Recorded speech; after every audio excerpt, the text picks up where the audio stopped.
മുൾച്ചെടിയിലെ മാതാവ് അഥവാ അവർ lady of ഹാവ്ത്രോൺ 1939 വിശുദ്ധ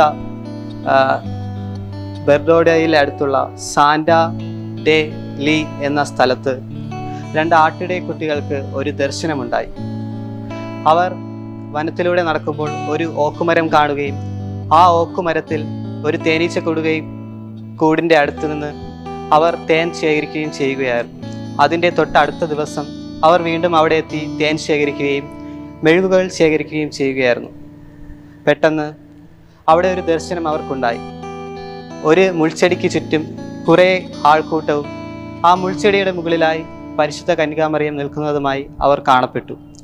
ഈ സംഭവം അവർ തൻ്റെ പ്രദേശത്തുള്ള എല്ലാ ജനങ്ങളോടും വിളംബരം ചെയ്യുകയും അതിനുശേഷം ആ പ്രദേശം മുഴുവൻ പരിശുദ്ധ അമ്മയുടെ കൃപ കൊണ്ട് നിറയുകയും അവരെല്ലാം മരിയഭക്തിയിൽ